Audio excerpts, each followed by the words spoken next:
Welcome. Welcome to week 2 of MPAI 600 here at Georgetown University's School of Continuing Studies Applied Intelligence program. So we're getting through the first week now, and I think we've got people registered and all the admin issues taken care of. So I welcome anyone that's new to the course, and I ask that if you're in their groups that you get integrated into the groups as quickly as possible. So just announcements.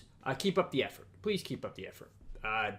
Many of you, I think for everyone here, this is your first class in the program, and for many of you, it's your first time in school after several years. And the tendency is to be enthused at the beginning of the course, and then the enthusiasm tends to wane. Please don't let that happen to you. As I mentioned in the earlier syllabus, I've decreased the readings over what this course might have been previously. I've added documentaries to try and make it a little bit more interactive. I ask that you do the readings, that you do the documentaries, that when you're writing your discussion posts, you really put some thought and effort into it. And that's the only way that you'll get something out of the course, and the rest of your cohort will get something out of it as well. So again, please keep up the effort as we go forward. Please post by Thursday. Thursday, 11:59 p.m. Eastern Standard Time. I think that's that's the guidance. So on the weekend, you can actually interact with your fellow classmates. And then finally, I got a couple questions on the current events. I put one page on the assignment. If you need to go to 2 pages, that's fine. Just as long as you cover again the 3 areas: business, Homeland Security, and law enforcement in your papers. And again, I'm looking for just you've read the material, read current events, and that you could analyze it in a short, quick, succinct paragraph or 2 for each one of those focus areas. So as you do go through current events, I go through current events as well. And the big current events that I've seen, and I like to share my thoughts on current events in these weekly YouTubes. And obviously what's happened this past week is North Korea and the summit that's on again, off again, on again. By the time you're watching this video, I have no idea what will happen from it. But the news that this past week is that the summit was, I guess now, tentatively canceled. And the question is why, or how did that really happen? And what I think the question that came up is, would North Korea be willing to give up its nuclear weapons? And I'm here to tell you that regardless of what you might have heard in the media or from the South Koreans or even the U.S. government, North Korea will not give up its nuclear weapons. Period. Get that assumption out of your head if you're following this case study. They've invested too much time, they've invested too much money, and there's the national security implications, obviously, for them to have nuclear weapons. If you went into a negotiating position and said, Kim Jong-un, give up your nuclear weapons, his response would probably be, okay, United States, you give up your nuclear weapons. And obviously, we would never do that. So, I think that question was asked and answered in this past week. And that brings me up to my second point. How did this message get convoluted? I've looked back. I know of no messaging by the North Koreans saying that they're willing to give up their nuclear weapons. I don't know where this came from. So how did this message get convoluted? I suspect two things, that the South Koreans and the Americans wanted to hear what they wanted to hear, or they heard what they wanted to hear, and we're going to talk about analytical biases this coming week. And I think we kind of played a game of telephone going across. I think something might have been mentioned to the South Koreans about maybe curtailing nuclear weapons. When that got passed to the South Koreans, they might have said they're willing to give up their nuclear weapons. And then when it got to the Americans, it's Kim Jong-un definitely wants to give up his nuclear weapons. So I think we played that game of telephone across, and you'll see this in the intel world as well, is oftentimes intelligence comes from a source down on the ground, and then it gets through 3 or 4 different layers, and that message gets amplified depending on what the message people want to hear throughout the bureaucracy. It's a big thing that happened with the Iraq WMD case study, which we'll talk about in a couple of weeks. But I have a feeling that's what happened. Again, nowhere did the North Koreans say they were going to give up their nuclear weapons, but as these things amplified down the road, it amplified the message, and suddenly North Korean people are thinking Kim Jong-un's ready to give away his nukes willy-nilly. I'll let you decide how that happened. And then we also have to ask, if North Korea isn't willing to give up its nuclear weapons, are there realistic options out there? Again, this gets a little bit into the policy questions, which intel is supposed to be a little bit separated from policy from what you read in the Lowenthal. But I think there is owed an assessment on what Kim Jong-un is willing to give up. If he's not willing to give up his nuclear weapons wholeheartedly, okay, what can we get from him? Are we willing to freeze his missile program? Are we willing to freeze his nuclear program? Or is he willing to submit to inspections? Are we, the United States, willing to accept him as a nuclear power? Are we willing to accept him as a nuclear power and still get rid of all our sanctions? Are we still willing to do all that and accept him as a member of the community of nations and build an embassy in Pyongyang? Those are all realistic options to think about, as we look at this North Korean saga as it continues. So, review of last week. I think we had good discussion points going forward. Obviously, the UBL capture and the HBO documentary that I signed was a pretty good overview.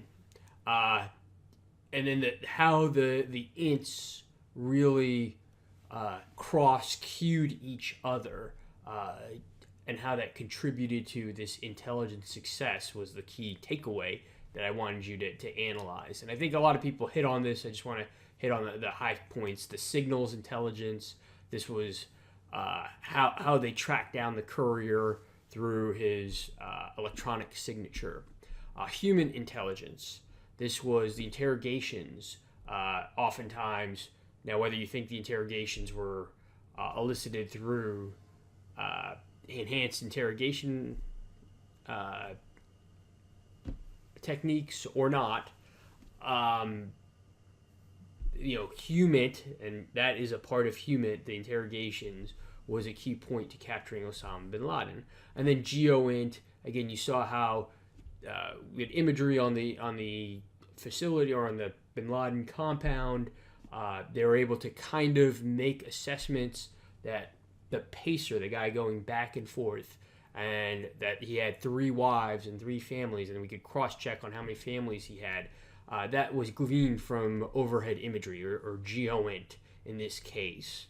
So those 3 key intel disciplines were used to get a decent message, get a decent picture on Osama bin Laden. The other point that is brought up in the documentary, and we'll bring about this, is negative evidence. You could find information, or you could try and find information on Osama bin Laden, but you'd also have to look at the negative points. Why is he not communicated to the rest of the world? Why is there no internet or phone lines? This is an analytical technique used to try and eliminate other courses of action, or try and focus down a little bit on potential targets. Again, you're trying to differentiate this from all other normal behavior out there. And we'll see examples of negative evidence as we go. Again, we talk about 9/11 case studies and the Iraq WMD case studies. But again, negative evidence is pretty key. It's not we're looking for somebody. It's why is this person not behaving like the other million people in his village? And that was a key point to actually determine, or a vector to determine that, yes, there is somebody in that house that is a high value target. So that's the UBL capture in a nutshell. The intelligence cycle we talked about at length. You had the traditional intelligence cycle, you had the Lowenthal intelligence cycle, you had my interpretation of the intelligence cycle in the lectures. So the question is, as we go forward and we talk about intelligence failures, where in the intelligence cycle does the failure break down? Was it, again, in collection? Was it in analysis? Was it communicating to policymakers? Where in the intelligence cycle is the schism or the problem where there's cascading effects down the line? And that's something, again, to think about as we're going forward. All right, so week 2, collection strategy. I've assigned a paper or collection strategy paper. I have an example of a collection strategy in this email. So go ahead, pause me now and take a look at that. Okay, so welcome back. As you saw in the example, collection strategies is somewhat simple. I want you to develop requirements. These are the questions to ask. I want you to apply the intelligence disciplines to those requirements, the SIGINT, OSINT, MASINT, HUMINT, and then analyze the pitfalls in the collection cycle that could affect this. I think the key point is you want your requirements to be narrow. You want your assignment to be narrow. I don't want a huge, determine the threat from North Korea, determine the cyber threat from Russia. That's far, far too broad. You can do an entire collection strategy that says, if this happens, determine